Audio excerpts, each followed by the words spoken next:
Vice President, I should say, of the Johnston County Veterans Council. I would like to welcome all of you here today. We are here for a very special reason. I have a coin that was given to me a number of years ago, and it's got a saying on the back of it, but on the front of it, it says, "The greatest casualty is being forgotten." I look at that every single day, and I want you to know, if you have a loved one that has gone on before us, that he will never, or she will never, ever be forgotten. So keep that in your heart every day. We will begin today's ceremony by asking the Vietnam Veterans, American Chapter 990, Color Guard to post colors. Please remain standing through the Pledge of Allegiance. Post colors.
In this moment, our departed comrades.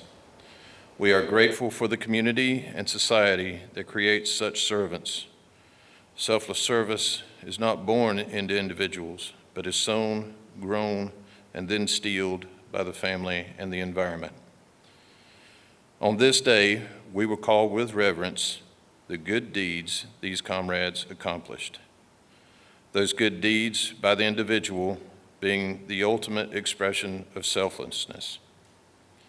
We honor these who fight a good fight, comrades both in war and in peace, who have served this country with dignity and with honor. May they rest in peace. Amen.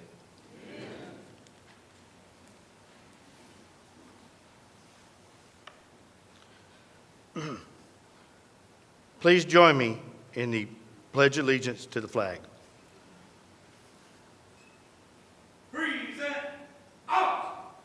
I pledge allegiance to the flag of the United States of America and to the republic for which it stands, one nation, under God, indivisible, with liberty and justice for all.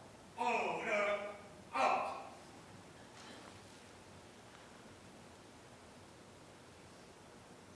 Mr. Boyette.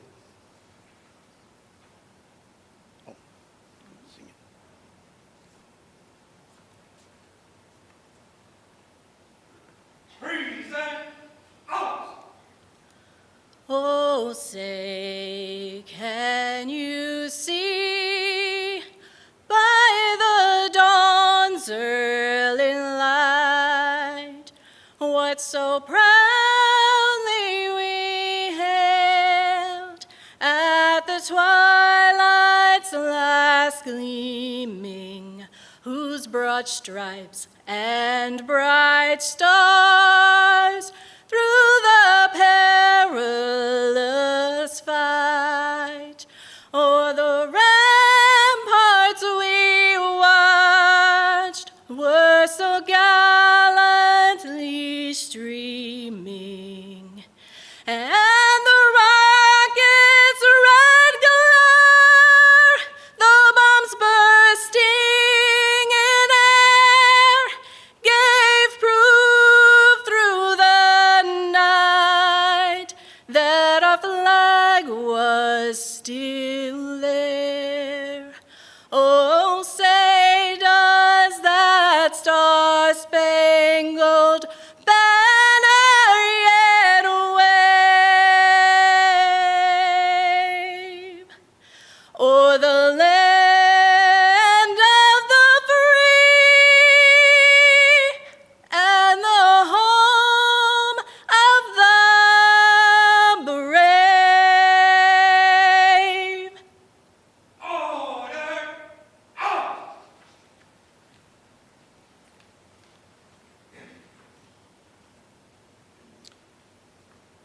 Please be seated.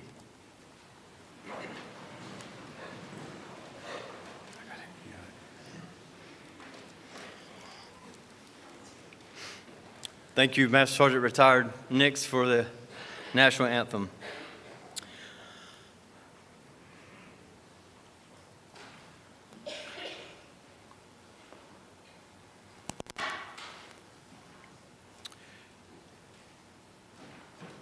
Those who have served and those currently serving in the uniformed services of the United States are ever mindful that the sweetness and enduring peace has always tainted by the bitterness of personal sacrifice. We are compelled to never forget that while we enjoy our daily pleasures, there are others who have endured and may still be the agonies of pain and deprivation. Let us take a moment to recognize our prisoners of war and those missing in action.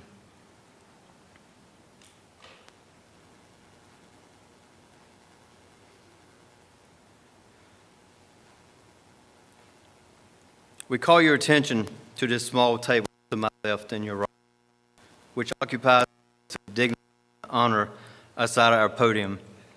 It is set for one, symbolizing the fact that members of our armed forces are missing from our ranks. They're referred to as POWs and MIAs. We call them comrades.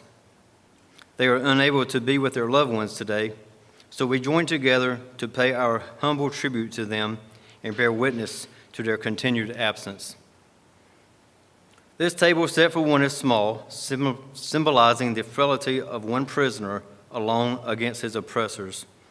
It is draped in white, symbolizing the purity of their intentions to respond to their country's call to arms. The single red rose in the vase signifying the blood that many have shed in the sacrifice to ensure the freedom of our beloved United States of America.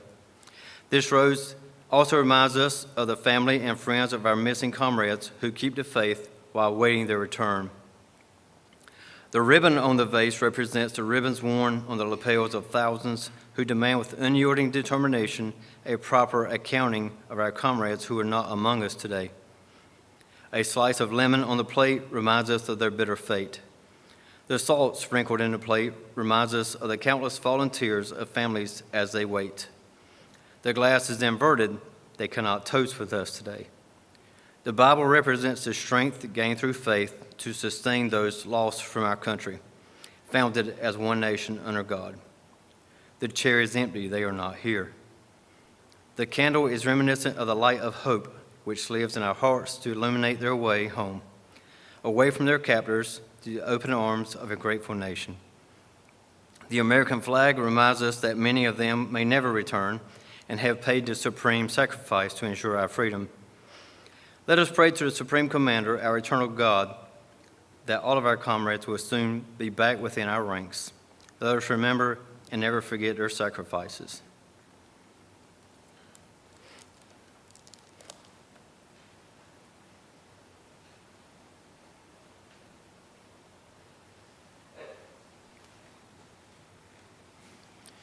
Thank you, Colonel Boyette. Good morning. My name is Commissioner Ted Godwin, and on behalf of the Johnston County Board of Commissioners, Chairman Lauder, and Johnston County, I'd like to welcome you here today. I think this is the best crowd we've ever had at this ceremony. Thank you for coming. I'd like to recognize, well, before I do that, I'd like to read the Memorial Day proclamation that was adopted by our board on May 5th of this year. Whereas on Memorial Day, America undertakes its solemn duty to remember the brave Americans who sacrificed their lives for the cause of freedom and the security of our nation. And whereas, as we are constantly reminded that there are those in the world who would attempt to deprive us of our freedom and undermine our nation's very foundation. And whereas military men and women from Johnston County have served our nation throughout American history, with 248 Johnston County service members losing their lives in action in World War I, World War II, Korean War, Vietnam War, the Gulf War, War in Iraq, and Afghanistan. And whereas by honoring these proud soldiers, sailors, airmen, Marines, and Coast Guardsmen lost throughout our country's history, we renew our commitment to upholding the democratic ideals that they fought and died to preserve. And whereas the citizens of Johnston County must never take for granted our privileges and freedom or forget to give thanks and honor to those who risked their lives so that we may enjoy our many blessings.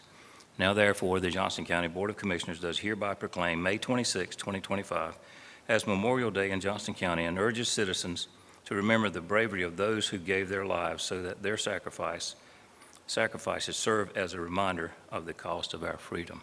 Adopted this 5th day of May, 2025. I thank you for coming. I'd like to recognize a few folks that are in our attendance today. First of all, I'd like to recognize and thank the 14 veteran service organizations of Johnston County Council, which consists of the American Legion, Disabled American Veterans, Veterans of Foreign Wars, Marine Corps League, Vietnam Veterans of America. Let's give those guys a round of applause.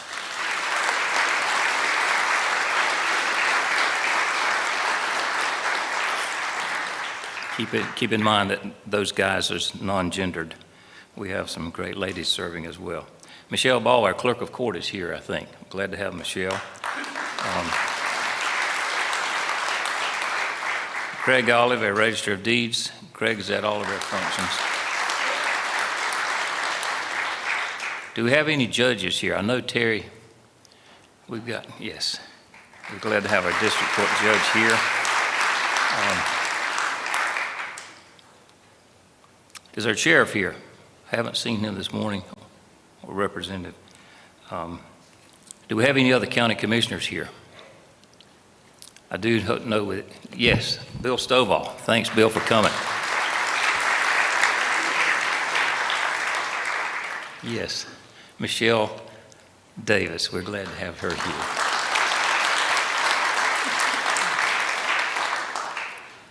We also have Representative Donna White. Where's Donna? Down here. Do we have any other members of the General Assembly? Those guys have done a wonderful job for Johnston County in this current session, as they always do. Rick Hester, County Manager.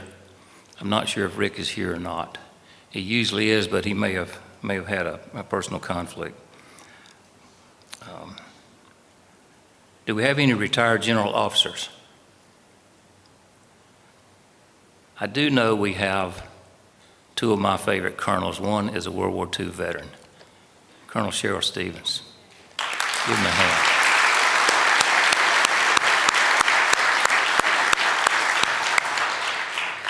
And Colonel Rudy Baker, he's been phenomenal in Johnston County.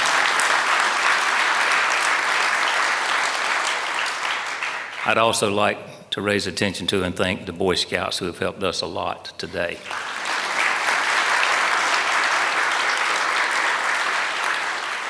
And Jim Arp, who is our sound man.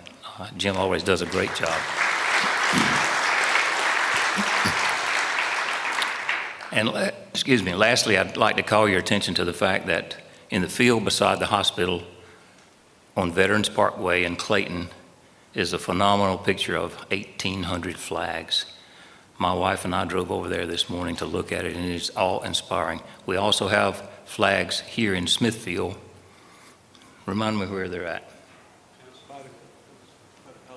Yes, at the college, across the road from the college, Johnston Community College. Ride by either one of those places or both of them. You won't be sad you did. Thank you for coming.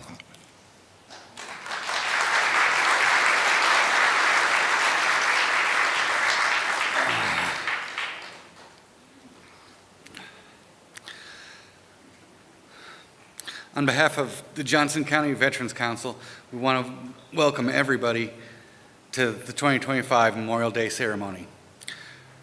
First, I'd like to thank the Veterans Service Office for all the help that goes into making this possible.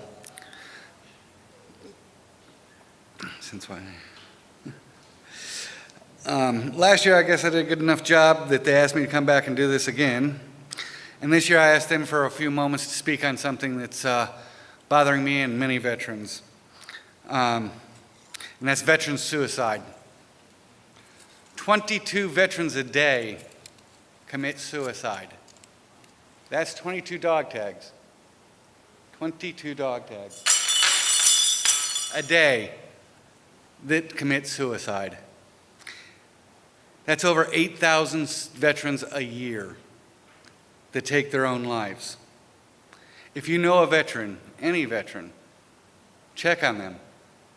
If you think that something's wrong, let them get help. There's plenty of places you can call. There's phone numbers. You can take them to an ER. You can take them over to Robert's office. He'll find somebody to help them. There are plenty of options out there. Please, let's get this number down. That's a lot of veterans a day.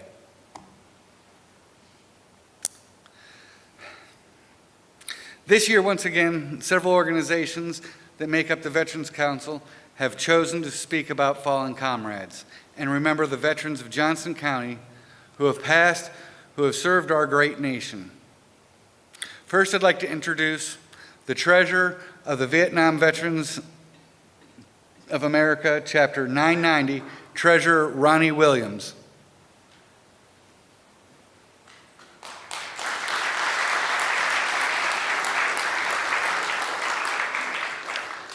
Thank you all very much. It's an honor to stand before you today and talk about a friend of mine, and I hope a friend of yours, Willis Arnold Stewart. Willis served in Vietnam in 1969 as an interrogator of captured enemy forces. After returning home, he spent many years as a supervisor at Morganite in Dunn. In 2005, Willis was advised and told there was a national organization known as Vietnam Veterans of America forming in North Carolina, at which time Willis had a vision and started recruiting members. He never lost his vision, and later that year, we started a chapter with 25 members chartered as the Vietnam Veterans Chapter 990 of Johnston County. We now have 144 members. Some of you will recognize some of our members. Honorable George Murphy was an honorable member. Commissioner Tony Braswell was a member of our chapter. So was Commissioner Wade Stewart, a member of our chapter. All three of these gentlemen served proudly in Vietnam. Once Willis's vision was accomplished with the chapter, he was nominated for the office of president. And his vision was, how can we serve veterans and their families in Johnston County? One thing still sticks in my mind today is how dedicated Willis was to our chapter and how efficiently he ran our monthly meetings. Some of us thought he was still in the Army. He was a stickler for being on time, and he was a stickler for having reports done like they were supposed to be reported, and if it wasn't, he didn't have a problem calling you down and telling you to change it before the next meeting. We started meetings at White Swan Restaurant and eventually outgrew it and moved to the American Legion Post 132 in Smithfield, where we now meet the third Monday of each month. Willis's vision was also to establish an honor guard. And to date, Chapter 990's Honor Guard have performed over 200 full military funerals and memorials. We do the three-shot volley, we do the presentation of the American flag, and we also end the funeral with taps. I'm sure that some of you veterans in here has been to some of the funerals that we have done, and I would put Chapter 990's Honor Guard up against anybody, anywhere, anytime for performing a full military funeral the way it should be performed. And Willis was a visionary for that, and I'm sure he would be very proud. As a matter of fact, the second funeral we ever did as the Honor Guard was my buddy, Willis Arnold Stewart. He was also instrumental in awarding 2 $500 scholarships for Vietnam-era descendants annually to Johnston County Community College. Willis passed away on April 16, 2012, due to complications from Agent Orange during his time in Vietnam. However, his visions and accomplishments live on. Thank you for your attention. Thank you for being here today. And may I say to my friend and fellow Vietnam veteran, rest in peace, my friend. Thank you very much.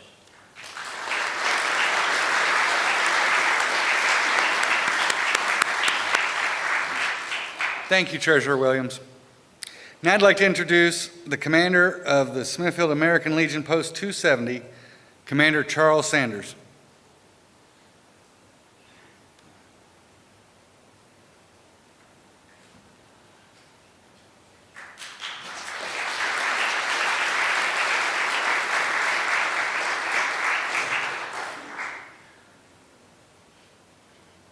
I'd like to say good morning. Well, we had to find someone to speak about in our post, and I couldn't think about nobody but my grandfather. I remember he was a World War I veteran. He never told us nothing about what he done in service. We kind of had to figure it out. My grandmother had a special table in the living room, and he had 2 artifacts there. They was like artillery shells. And he would get them out on special cable. That's the only time we could touch them things. And he would let us look at it, and they had his name engraved on there. But right after the little evening, he'll put them back up there on that table, and that's where they stayed at. He was born in 1892, and he went in service, I think, 1916. The little bit I heard about it, he served to 1919 April. He got out in Fort Lee, Virginia, which was a building thing. They had kid troops there to train in infantry. He came back home, and he had a farm right here about 3 miles out of Smithfield, right there on 210, where Smith Creek Road ended. He owned that land. It was about 11 acres, and he raised us there. But he never did ever talk about the military. I don't know why, and I'm standing forward and tell you I found this out myself. But I was proud of my grandfather. He was a World War I veteran. He never spoke about there, but sometime when we was in and out, he would be somewhere, we always have a tear in his eye for some reason. I never knew what it was. And I followed after him. I joined the Marines back then in 72 on the end of Vietnam. And then thank God I got a grandson that is, he's getting ready to join the Air Force, leave out in July the 11th. So I stand here to tell you today that I thank God for Johnston County, and I thank God for Johnston County Veteran Organization, what they do for veterans. But I don't have a lot to say about my grandfather. I loved him, he raised me, taught me the right way, and I'm proud of him. I'm proud to stand here to tell you that little bit that I know about him. He was 88 years old, buried out there in this family cemetery, which I take care of now, where all my kinfolk live. They right there in Johnston County. Thank y'all for listening to me, and may God bless you.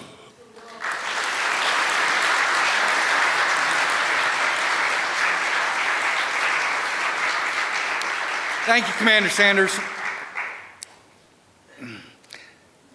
Next, I'd like to introduce the past commander of the Benson American Legion, Post 109, Past Commander George Murphy.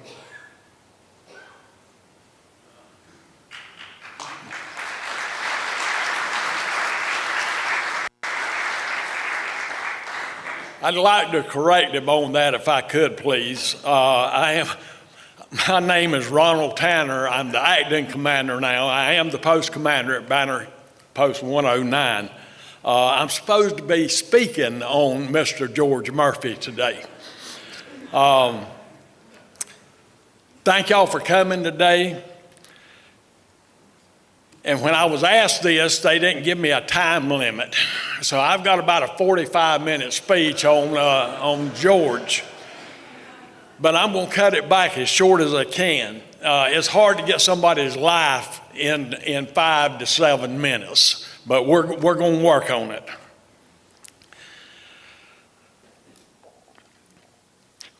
Mr. George Murphy was a North Carolina native, moved and raised to New York for a while, but came back and attended Campbell College and was drafted immediately after graduation. George served his country proudly. George was awarded the Bronze Star and was proud of that, but very seldom did you hear him mention it.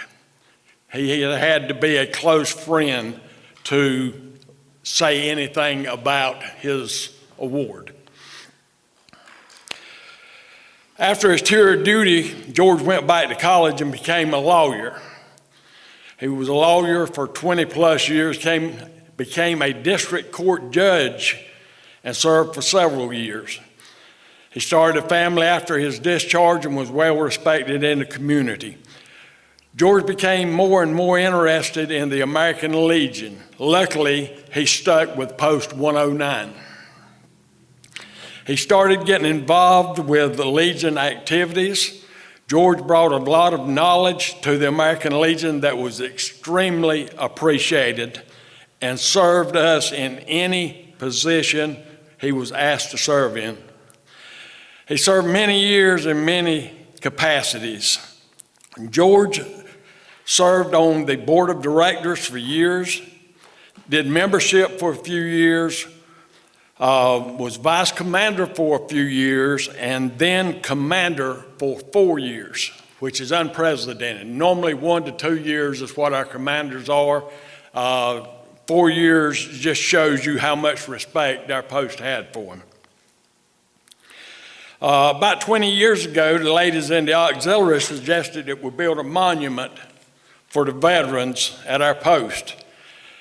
It was talked about several times, but never anything was done about it. Immediately after George was elected commander to Post 109, he stated that a veteran park should be constructed and should be started immediately. Committees were created, estimates started, then what no one expected happened. COVID shut us down for a year and a half. Couldn't hold a meeting. Even though we couldn't hold meetings, he was steadily on the phone talking to us. What can we do as soon as we can get started back? Let's get estimates. Let's get people lined up. Let's get it ready to go. And so when we were allowed to start back holding meetings, George, one of the first things he did was call us and set up a Veterans Park meeting, and it immediately started happening. I'm telling you this about the park because George was instrumental in this. He was the keystone or the pivot man, whatever you want to call him. Without him being there, this park in Benson would not have happened. We kept making changes. George says, I don't care. He said it may be small.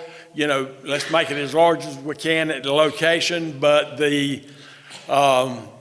let's make it nice. Don't cut any corners. Said, y'all build it, I'll take care of the money. And he did. With the committee, the members making donations, the community, he raised enough money that we owed nothing on that park when we were completed and had money left in the bank to maintain it. George also procured grants for us at Banner Post 109. Being a judge, he had a lot of contacts, knew a lot of people. Johnston County commissioners gave us money to start the park with. That gave us enough that we would be able to get started until we had other monies coming in. And we really appreciate them.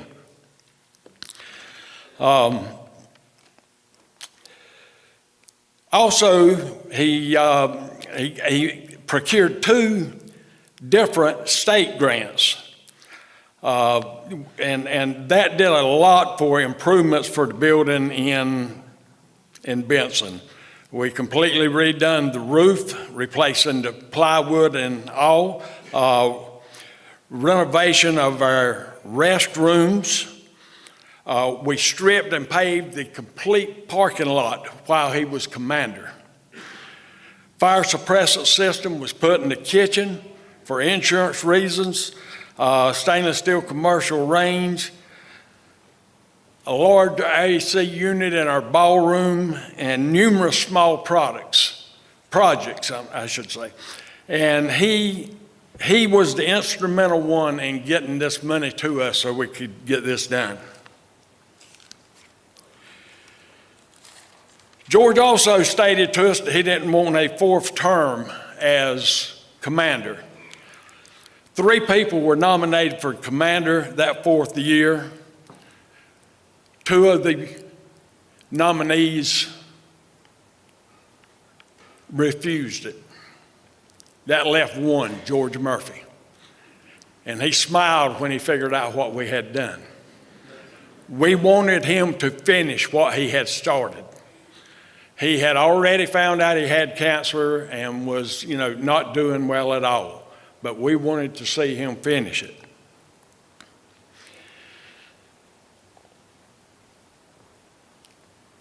So, George was elected to his 4th year as commander. On Veterans Day 2023, George Murphy performed his last major official act as commander of American Legion Post 109. He dedicated our Veterans Park and was head of ceremonies at the Veterans Day activities. George was a fellow veteran, close friend, a mentor to me and many others in the post. If you get a chance to visit our Veterans Park, which is beside the American Legion in Benson, please think of Mr. George Murphy when you walk out there. I only hope that all American Legion posts could have a member like George to help them. Judge George R. Murphy passed on May 27, 2024, and may he rest in peace. Thank you.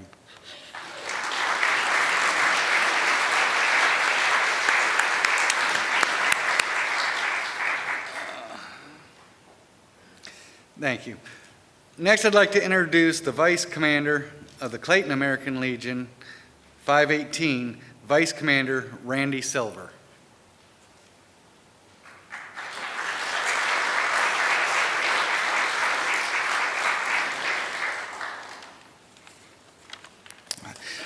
Good morning and greetings from Post 518th out of Clayton. It's truly an honor to stand here today and share a few words about a remarkable Legionnaire, John King Jr., a man whose life was powerful examples of dedication, service, and heart. John was born here in Johnston County on November 26, 1946.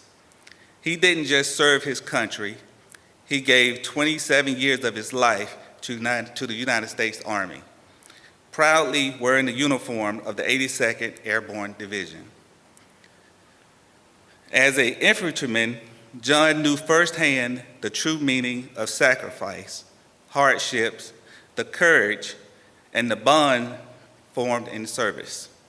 But what truly inspires me is what he did after hanging up his boots. In 2002, John found the Ernest E. Adams American Legion Post 518 in Clayton, which is not just a building or an organization, but a sanctuary for veterans and their families, a place where people could come together, find support, and heal. John wanted every veteran to know they were seen, valued, and never alone. The vision is still alive and thrive today because of him. One of the moments I find especially touching is how John worked with the Clayton Town Council to raise the American flag over Forest Hills Cemetery in Clayton. It may seem like a simple gesture, but it's filled with the deep respect, honoring those veterans who rest there and remind us all of the sacrifices made for our freedom. John's generosity didn't stop there. Though the King Scholarship, he ensured the veterans' families would receive help when it mattered most, showing his care extended beyond just words. And let's not forget Geraldine, his loving wife, who founded the auxiliary for Post 518. Their commitment together remind us that supporting veterans truly is a family effort. John passed away in 2014 at the young age of 67. He is laid to rest at the Sands Hills States Veterans Cemetery on Fort Bragg. If you happen to visit Post 518, you can feel his spirit alive in every gathering, every handshake, every story shared. His legacy is a living testimony to the idea that service doesn't end when you take off the uniform. It's a lifelong commitment to caring for one another and building a community where no one is forgotten. So as we remember John King Jr., let's carry forward his example, reach out, support one another, and keep incredible legacy burning bright.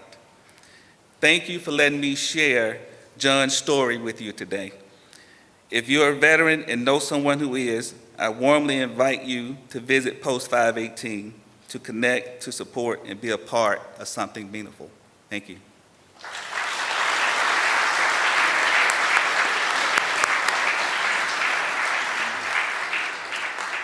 Thank you, Vice Commander Silver.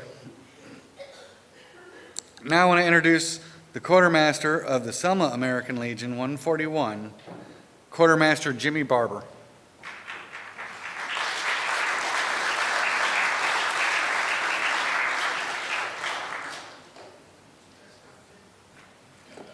You're right about that. My name is Mark Peterson. Before I begin, I want to share something with you on a personal note. 2 years ago, I lost my older brother. He's the reason I went in the Marine Corps. He went to Nam, came home, but he never left there. 2 years ago, I lost him. This past Friday was his 74th birthday. I miss him. Turn on the news in the evening and you hear all kinds of stuff from our leaders about how wonderful they are and all the wonderful accomplishments they've made. Go on and on about things, trying to influence people who write the history books in the future so that their name gets mentioned in there. Then you have somebody like Jimmy Barber. Jimmy Barber was a simple man. All he did was his job. He came to our post religiously, like clockwork. Jimmy was there. He was our adjutant for 15 years. Jimmy was not computer savvy. Everything was pencil and paper. And we have a notebook full of minutes that Jimmy wrote, hand wrote. It's part of the documentation that we have for our post. For Jimmy, three things were important: God, country, and family. They were his holy trinity. All of us could take a lesson from that. Things that were important to him. And when something that needed to be done at the post, Jimmy was there to do it. He didn't bellyache, he just got it done. He didn't need the accolades. Jimmy had what for some was a life-changing event, I guess about 10 years ago. He was driving his tractor and it flipped over on him, pinned him underneath it, broke his hip. I remember when my father had broke his hip, that the surgeon told us, he says, well, this can be a life-changing experience for people. He says, one of two things can happen. Either they power through it and go on and live their life, resume things the way they were, or they deteriorate and they spiral down and the end is soon. Jimmy was the first group. He powered right through it. I don't think he missed a post meeting. He broke his hip, and a couple of weeks later, he's at the post meeting writing down notes for the minutes of our meeting. And as I said, he was a pencil and paper guy, okay? Just a very plain, very, very down-to-earth person. I know two things about Jimmy as far as his military service. He served in the United States Army, and he was in Vietnam. That was it. Jimmy's not one of those who wore it on his sleeve what he did, all his accomplishments. You knew that he did it, but like I say, I'm sorry to say that I don't know what rank he was. I don't know what unit he served with, but he did. He was a quiet leader. You know, we need more like him. He was a very coolly efficient guy. If there was something that needed to be done at the post, if we had a cleanup or whatever, you knew that Jimmy was going to be the first one there and the last one to leave. Something needed to be done. He didn't tell people that it needed to be done and point, you know, you get that done. Jimmy took it upon himself to do that. You know, we miss him. He passed away January 25th, and sorely miss him. He was a good man. He was an honor to serve with in the Legion here. Like I say, we sorely miss him. We need more like him. Thank you very much. God bless you. God bless you, America.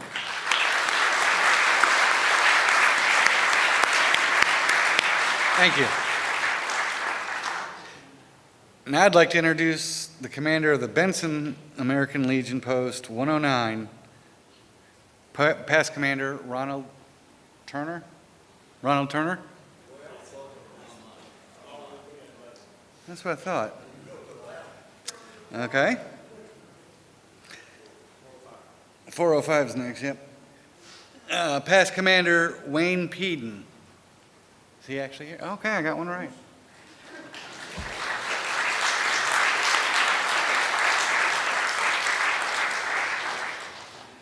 Thank you, sir. I do like Post 109, and I've been there many times, and I can speak of a lot of different things that went on at Post 109, but it was a great, I enjoyed it. Thank you. Good morning, everyone. First, let me thank Johnston County Veterans Council for taking the time to put this on. It is an ordeal, and you have done an excellent job. Second, thank you for inviting me to speak today on behalf of Pine Level Post 405. It's an honor to be here. Today, I'm going to speak about Mr. Levy Preston Creech. On October the 3rd, 1947, Pine Level American Legion Post 405 was chartered by a group of 34 men, primarily made up of World War II veterans, led by Mr. Levy Preston Creech. The original charter is now located at the current Legion building, which is at the corner of US 70A and Legion Drive. However, the post began holding meetings in the Carnegie building, which is the former post office there in Pine Level. After a short time, the post was active in the community, especially in fundraising and construction of the original Pine Level Gymnasium on a lot that was purchased by the Legion Post. Later, Post 405 donated this back to the school with the understanding that the gym could be used for their meetings as long as they desired at no cost. Then in the late 1950s, the current post was constructed on the corner of US 70A and Legion Drive. Mr. Creech's leadership in those early days provided the necessary guidance in fundraising and construction for our current post. His driving nature enabled the post to grow in membership, and at his death in 1978, the membership had grown to 226. Mr. Creech was the first post commander, 1947 to 1948. And he continued his service to the post as the first service officer from 1949 until his death in 1978. Because of his dedication and his commitment to the post and community, in 1960, Post 405 awarded Mr. Creech a lifetime membership. During Mr. Creech's 31 years of membership in the American Legion, he held various positions, not only on the post level, but on the state and national level. He was District 15 Commander. No, it used to be here. It is now known as District 11. He served on the State Child Welfare Committee and the State Rehabilitation Committee, the National Americanism Commission, and National Committee on Education and Scholarships. Mr. Creech was also known for his role as the Johnston County Veteran Service Officer from January 1, 1951 until his death on August 15, 1978. Mr. Creech was a World War II veteran, serving in the European Theater of Operations, seeing action in Normandy, D-Day +5, in Belgium, in Holland, Norway, France, Rhine, Ardennes, and Germany as a forward observer. Mr. Creech was honorably discharged in 1945, receiving the Bronze Star, in addition to several campaign medals. Mr. Creech was qualified for the Johnston County Veteran Service Officer position as a 1944 local bill required this position be filled by a World War I or World War II veteran. Through his leadership, the Johnston County Veteran Service Office program was known throughout the state for excellent services provided to veterans, widows, orphans, parents, and spouses. Mr. Creech set the bar high, and Johnston County continues to have one of the best veteran services programs in the nation. In conclusion, we at Pine Level Post 405 are grateful to Mr. Creech for his vision, his leadership, his courage to face the daunting task of starting something new in this community, and his perseverance to see it survive and grow. His vision and motto, in the words of Abraham Lincoln, to care for him who shall have borne the battle and for his widow and his orphan. It lives on today in Pine Level Post 405. We are forever grateful to Mr. Levy P. Preston Creech. Thank you. At this time, we are fortunate to have two of his daughters in attendance, and at this time I would like to recognize Miss Dorothy Creech Pierce and Mrs. Delane Creech Tart. Thank you for your attendance today.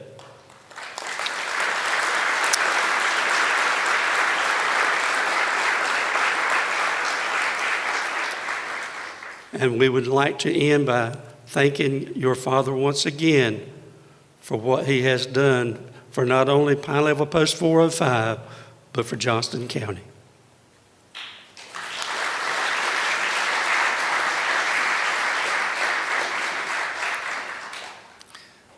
Thank you, Past Commander Peden.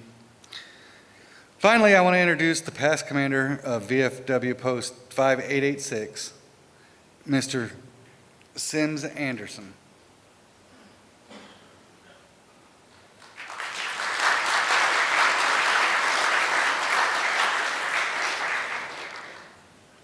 Thank you. I wish to thank all veterans who have generously given of yourselves and of your time and of your service to this great nation. I wish to today speak of one such, my son Stuart Heath Anderson, who died on January 28th of this year by his own hand. Stuart was born in 1982 with a compromised heart that at age 4 months had to be remedied by life-saving surgery. But the doctors told us that he would be fragile throughout his childhood due to the thinness of his heart and the fact that he would have to overcome it by growing into it and strengthening the heart, which he did. He took the time in growing up to work out constantly, to provide himself with the correct nutrition, to run, to lift weights. And by the time he was around 30, he went back to the MEPS doctors because his intention had always been to serve this country, and saw the MEPS doctors and petitioned them to give him a pass to join the military. They finally did so, and he joined. He went through the infantry officer basic course at Fort Benning and became deployable. He deployed in February of 2019 to Syria to fight ISIS. He was there for nearly a year. He came back 100% disabled due to a spinal injury. He got out of the active Army in 2020, and that should have been the end of his military service. It was not. He then volunteered to go to Ukraine to fight the Russians. His original intention was to be a sniper instructor. He was an expert sniper.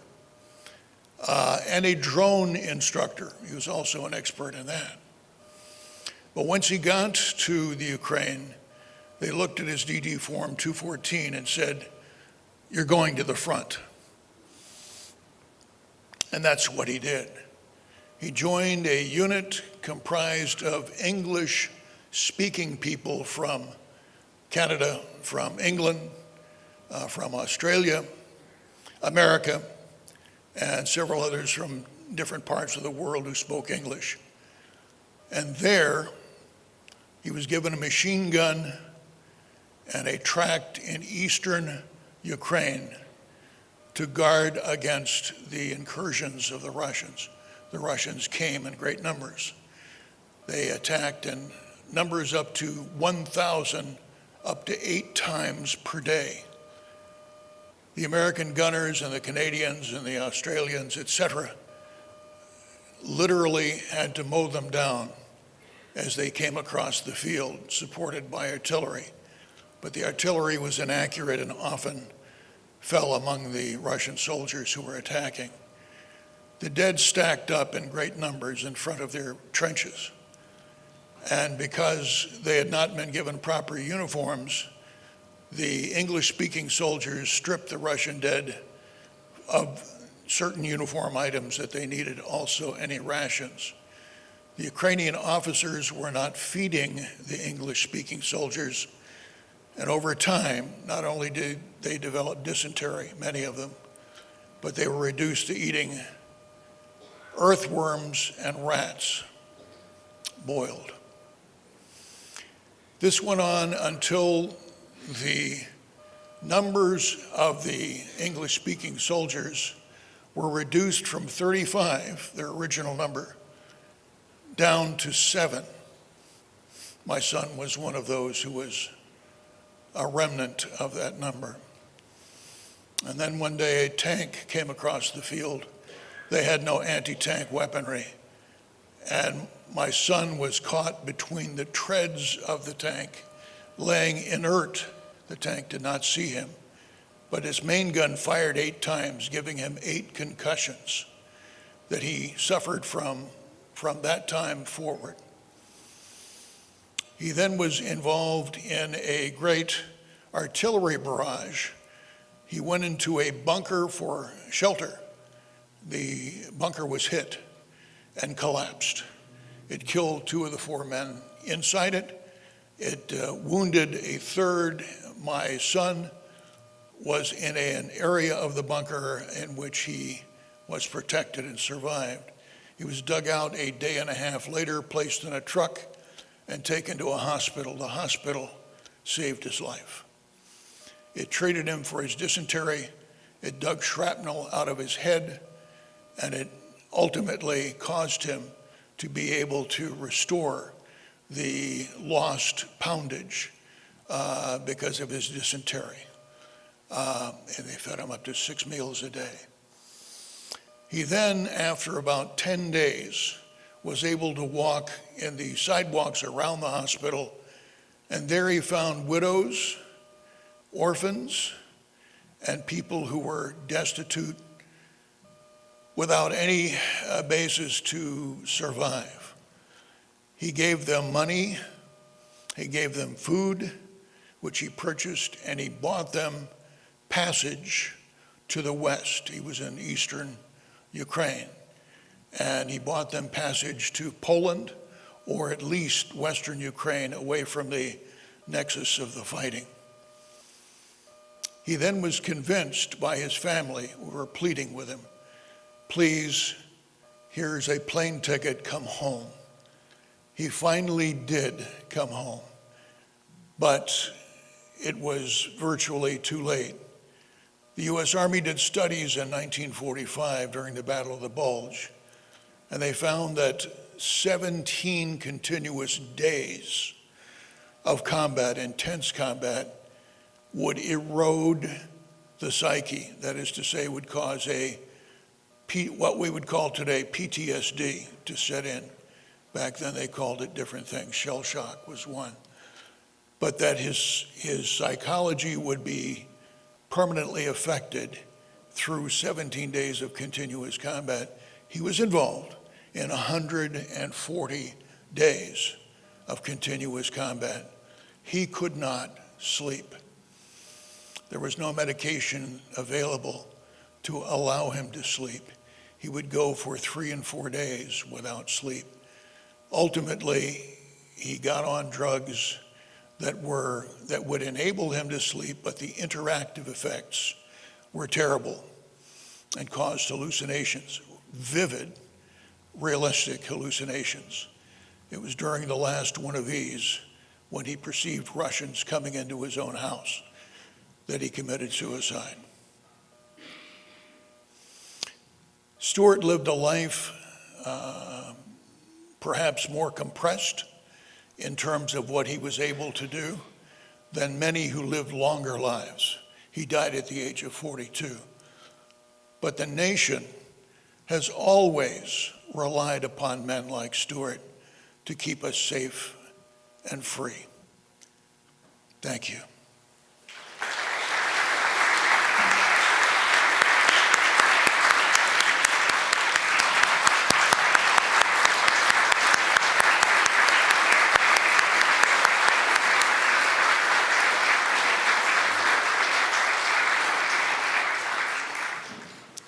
Thank you, Past Commander Anderson. I hope everyone learned something about a local fallen veteran today. Next year, we want to hear from some of the veterans that you know that have passed. If you would like to have an organization remember your fallen veteran, please go to the Veterans Service Office located over at the Land Use Building before next year and provide them with the information you'd like us to talk about. They'll coordinate with one of these organizations to come up here and talk about your fallen veteran.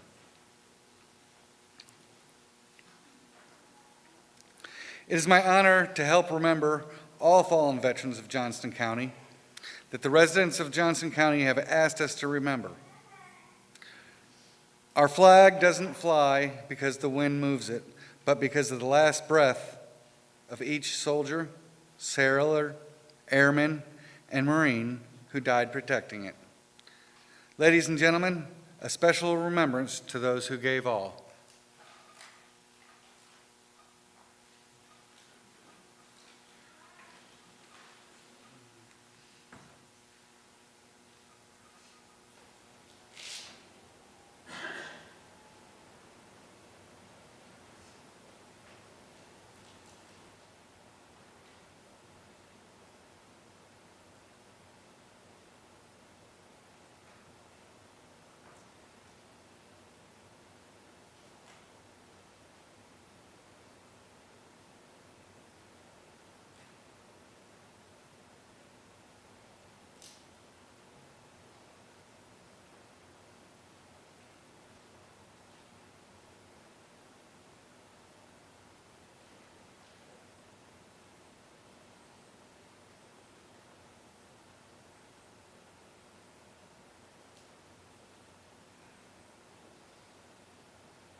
Now it is time for the formal portion of the ceremony. Will everyone please rise for the laying of the wreath, the firing party, and the playing of taps? Thank you.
Briefly, I would like to read an excerpt from a letter from Major Michael Davis O'Donnell, killed in action 24 March 1970, Distinguished Flying Cross, shot down and killed while attempting to rescue 8 fellow soldiers surrounded by attacking enemy forces. If you are able, save for them a place inside of you, and save one backward glance when you're leaving for the places you can no longer go. Be not ashamed to say you love them. Take what they have left and what they have taught you with their dying and keep it with your own. And in that time when men decide and feel safe to call the war insane, take one moment to embrace those gentle heroes you left behind. Slip off that pack, set it down by the crooked trail, drop your steel pot alongside. Shed those magazine-laden bandoliers away from your sweat-soaked shirt. Lay that silent weapon down and step out of the heat. Feel the soothing, cool breeze right down to your soul and rest forever in the shade of our love, brother. Please uncover. Father God, we're thankful for the blessings of this day. We ask your blessing on each one here, each family represented. And as we go from this place, we pray for your providential care, love, and guidance in inspiring us to live lives worthy of the sacrifice those we have remembered and honored today. Amen.